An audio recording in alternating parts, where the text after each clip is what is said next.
LeBron goes to Miami, learns how to win, and that LeBron James has elevated himself to another level. 4 championships, okay? We got that, all right? 5 of his 6 finals losses, but 4 championships. Give credit where credit is due. Here's what I'm saying to you. You were around, you've been around long enough to know what that Jordan era was like. You know a thing or two about the 80s as well. You know as well as I do how hardcore it was. The NBA was a different game. You couldn't last 20 years unless you were Kareem Abdul-Jabbar. The physicality that was allowed would derail you. Michael Jordan was one of one in that era, even before the 90s arrived. And get this, my proclamation is that if LeBron was LeBron in that era, he wouldn't have got to a point where he ultimately became a champion, because they would have derailed him. Because what was his problem? It wasn't his physicality. It wasn't his abilities. It wasn't his greatness as a player. It was what was inside that chest of his until he lost the finals to Dallas. And then he became a man possessed in that NBA playoff series against Boston, which was the coming out party for him. Until then, he was a bit shy. Fourth quarter against the Jason Terrys and the J.J. Bareas of the world, where his 6'9" self couldn't even post those brothers up in the fourth quarter. How about that following All-Star game when Carmelo Anthony and D-Wade and Kobe had to come and run in his face because he was scared to take a winning shot in a damn exhibition game? Don't get me started, Tank. They would have derailed him, and he wouldn't have got to the point where he learned how to be a champion. That is what I believe you're missing. I'll give you the last word. Let me tell you something that you have to do that people never do when you throw people back in time. You have to give them the same mentality of those back in those times. So if you're saying the game was more physical, then LeBron would have learned the game more physical.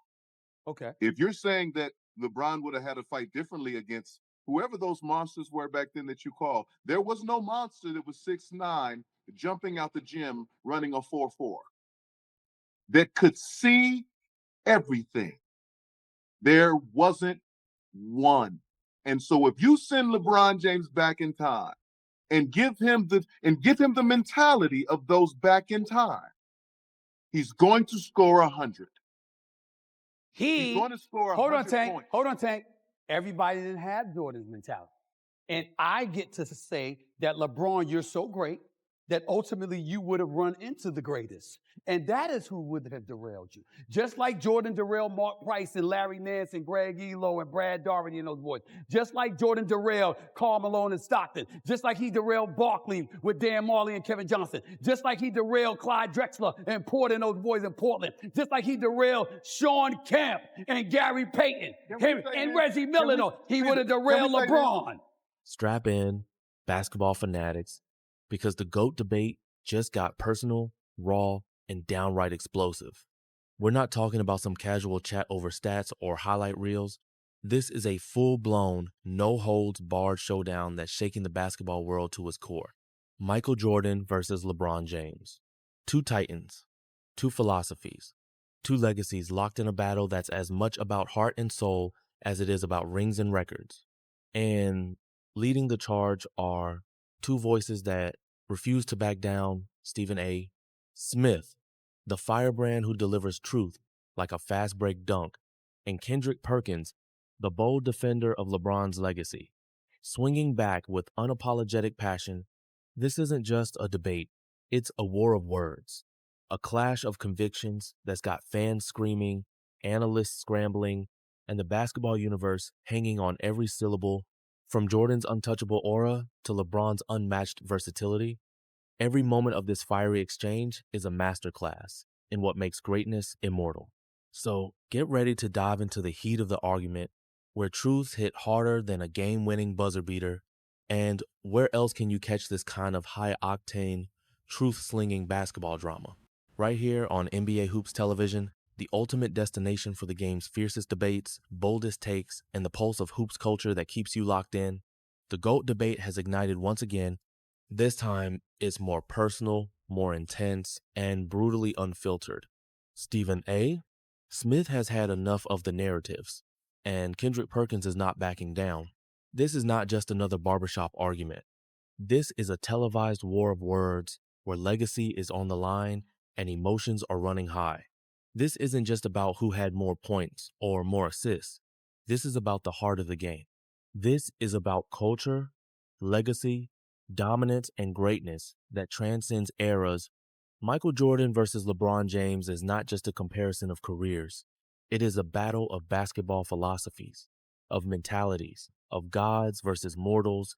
In this video, we are diving deep into the explosive exchange between Stephen A. Smith and Kendrick Perkins.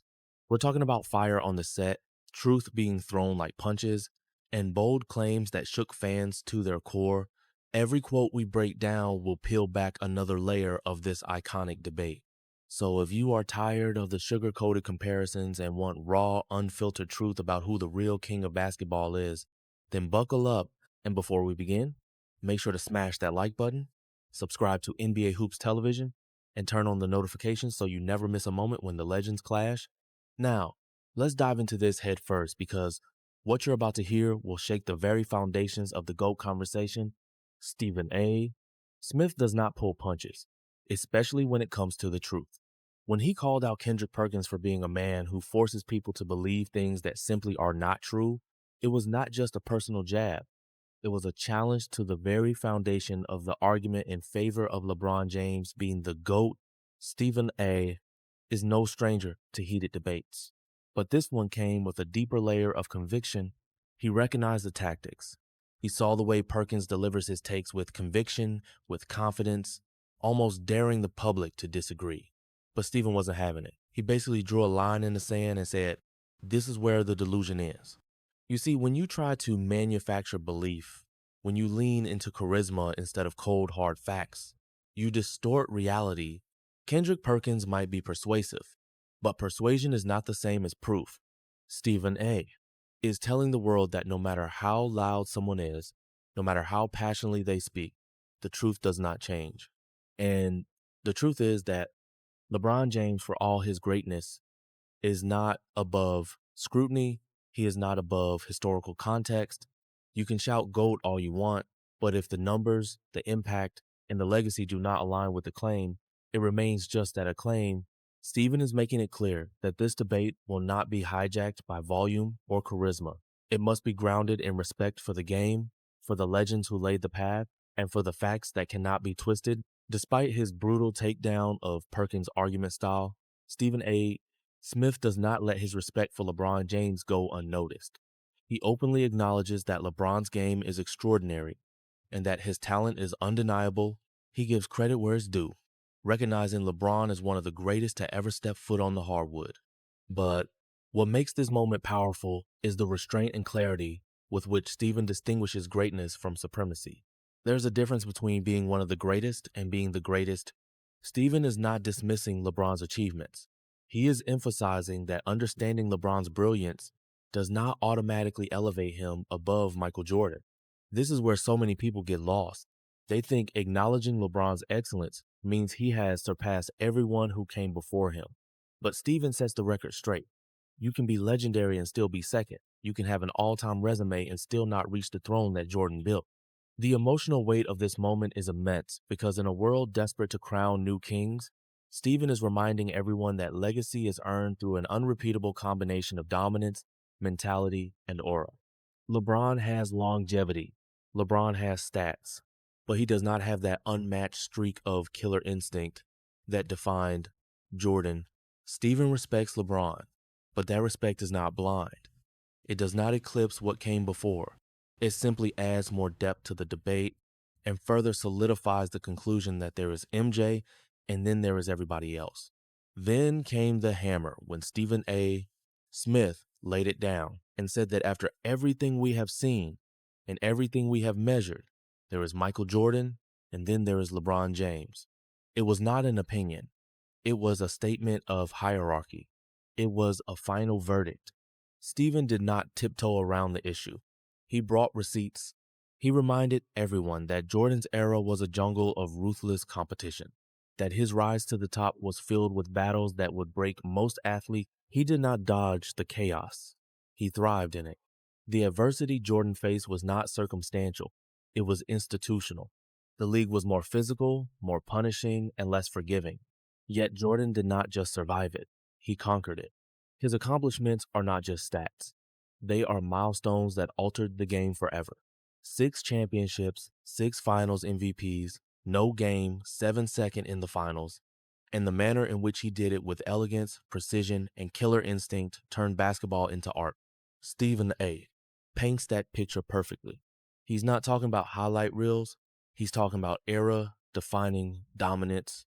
He is saying what so many are afraid to admit, that LeBron may have the numbers, but he doesn't have the crown, not the crown that comes from striking fear into the hearts of your opponents, not the crown that turns rivals into witnesses.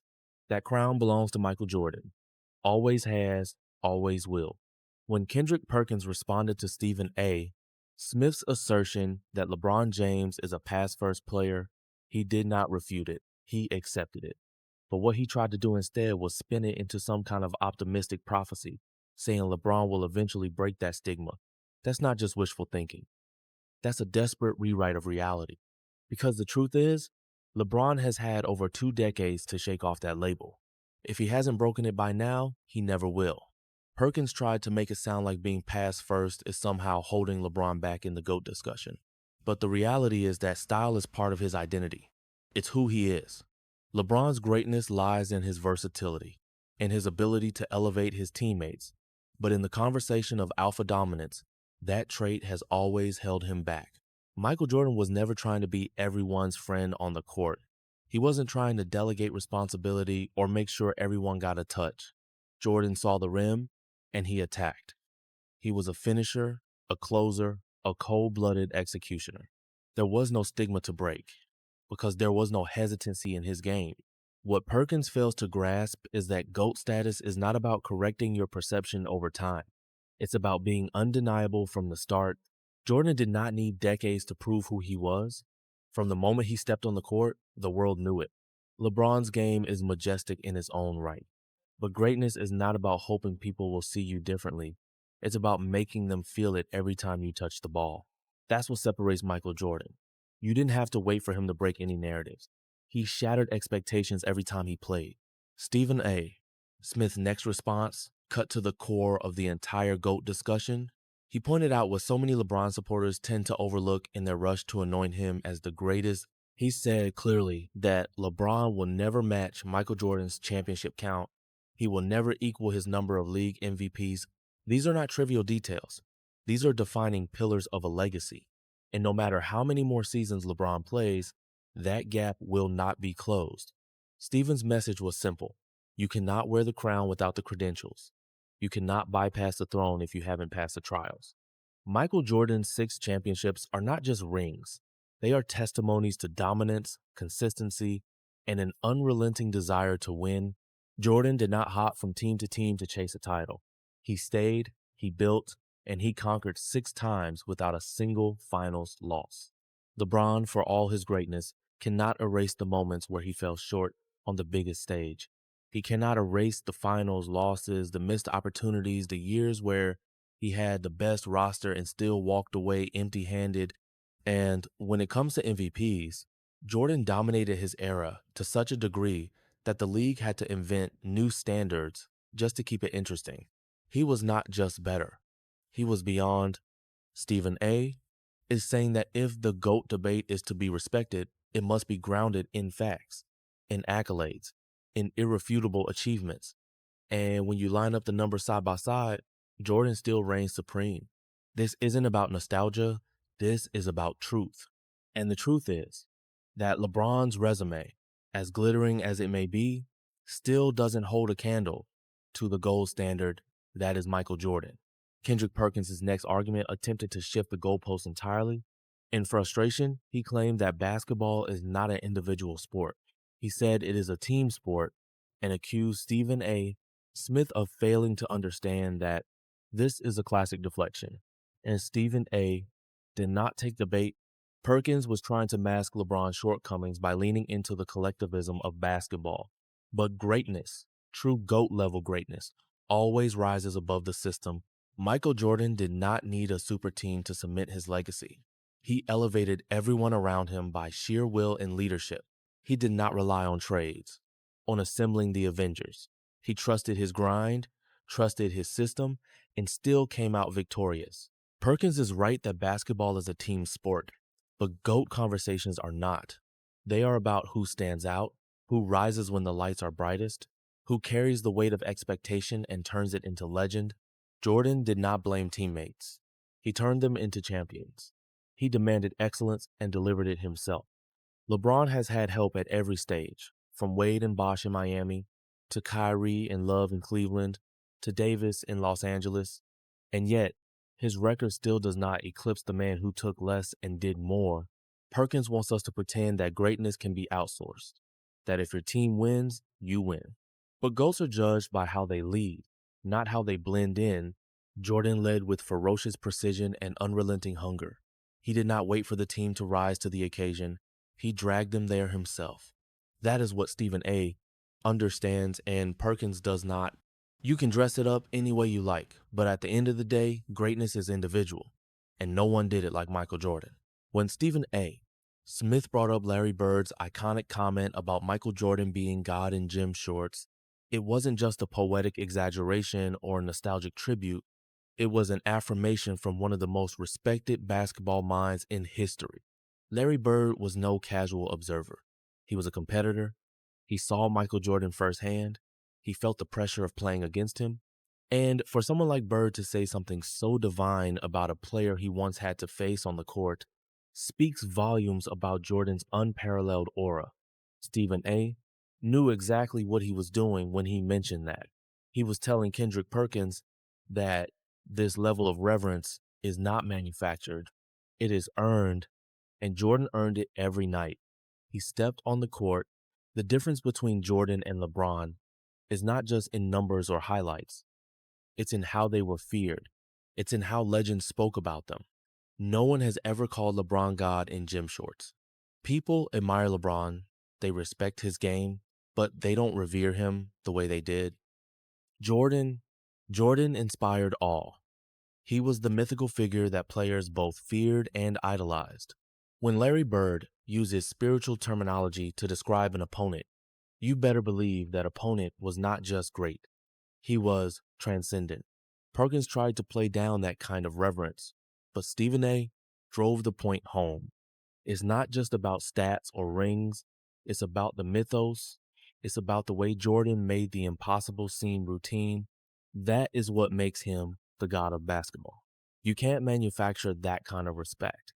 You can't argue your way into legend. You live it, you earn it, and Jordan did that every single time he laced up his sneakers.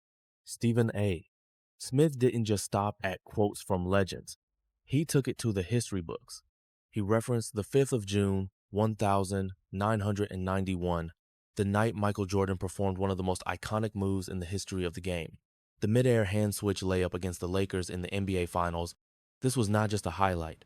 It was a declaration. It was a moment that encapsulated creativity, dominance, and athletic grace in a single act.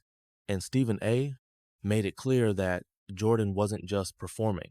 He was inventing. He wasn't following a playbook. He was writing it. That move didn't just go viral in the pre-internet age.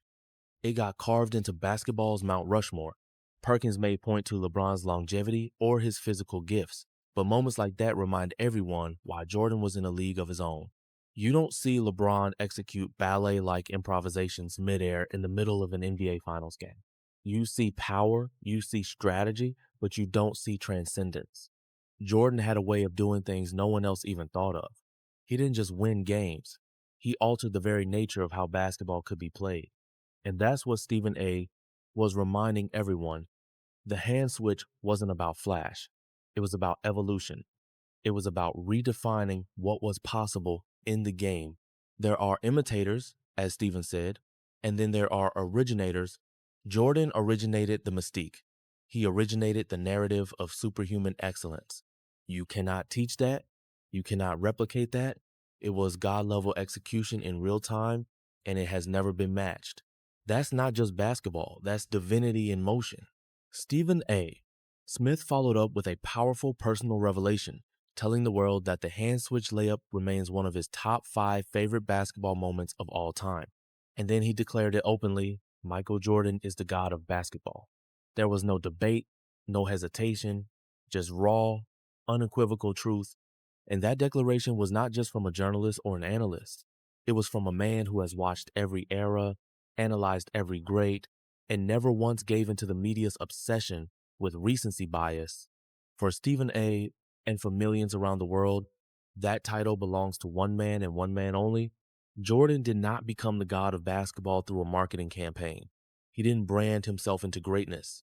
He earned it by dominating his competition, breaking records, and creating moments so unforgettable they became stitched into the fabric of sports history.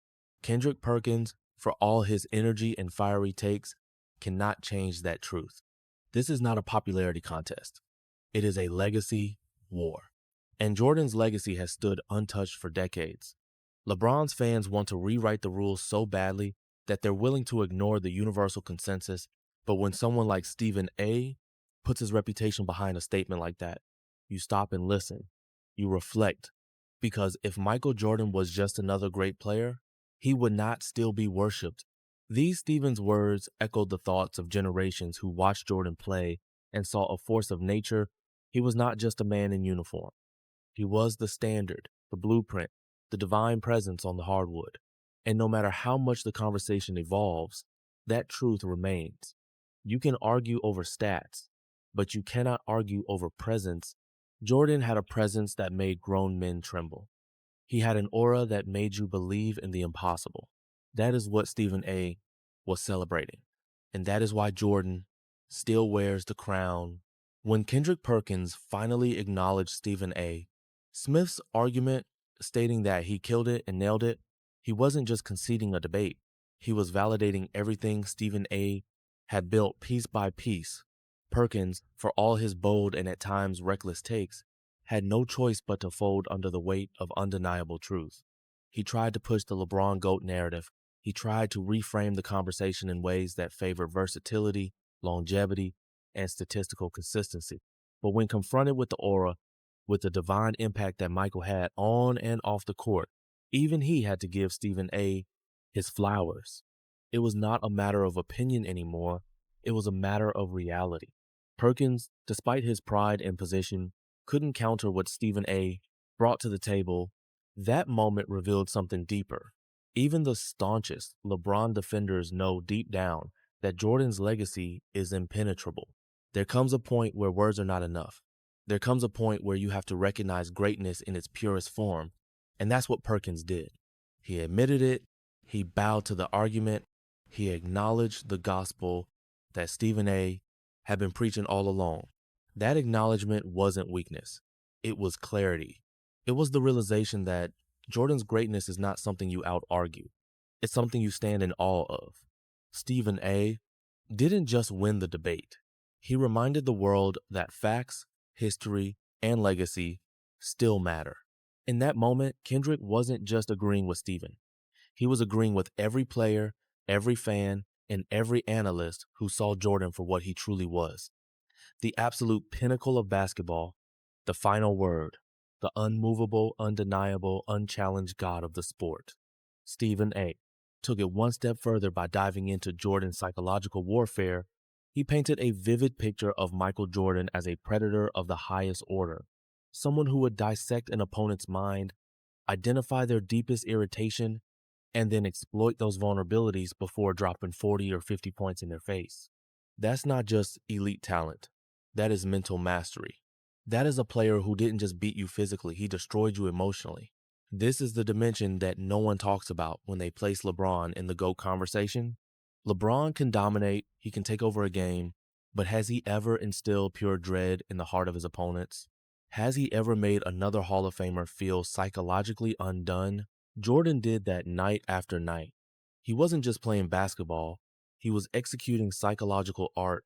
When Stephen A. said this, he was pulling back the curtain on what truly separated Jordan. The stats don't capture it, the highlight reels don't explain it. This was about dominance of the soul. Jordan didn't just want to win, he wanted to make you question your worth. He wanted you to remember him forever, not as a player you lost to, but as the one who shattered you. LeBron is respected, but Jordan was feared. Stephen A. reminded Perkins and the entire basketball world that the mental element is just as important as the physical. You can be great, but if your opponent doesn't tremble when you walk on the court, you are not a god. Jordan made people tremble. He was the storm. He was the terror. He was the force that made elite athletes shrink. And that's why he stands alone. Stephen A. Smith's final dagger in this emotional war was profound. He claimed that what made Michael Jordan different was not just that he defeated you, but that he demoralized you. That statement is layered. It speaks to a legacy that transcends victory. Anybody can win a game. But to take your opponent's soul, to strip them of hope, confidence, and belief in real time, that is supernatural.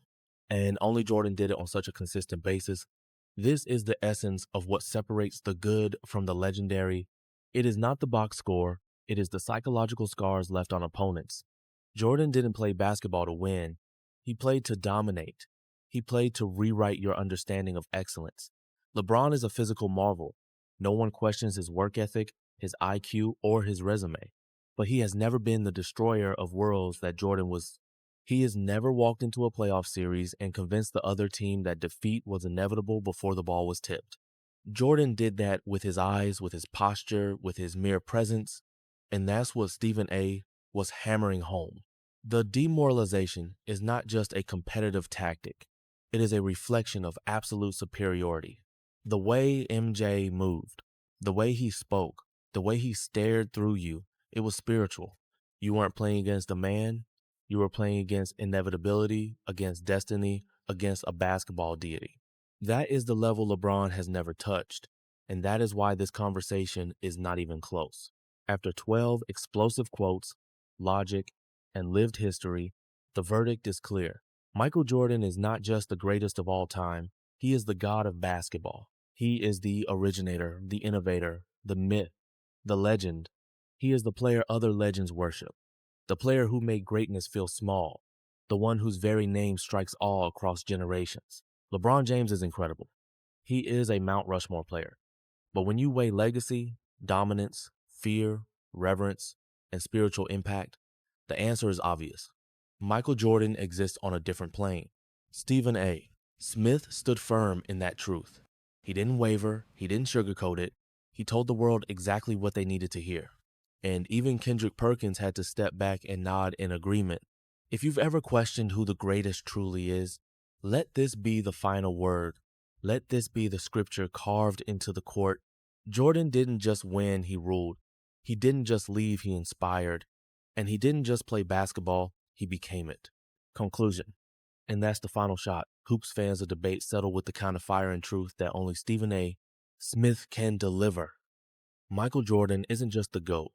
He's the god of basketball, a force so dominant that even Kendrick Perkins had to bow to the undeniable. From psychological warfare to iconic moments like the hand switch layup, Jordan's legacy is a fortress. No one, not even LeBron James, can breach. This is the kind of raw, unfiltered passion that fuels the game we love. And there's only one place to catch every heartbeat of this basketball saga, NBA Hoops Television. Smash that subscribe button, drop your take in the comments, and stay tuned for more explosive breakdowns that make the hardwood shake.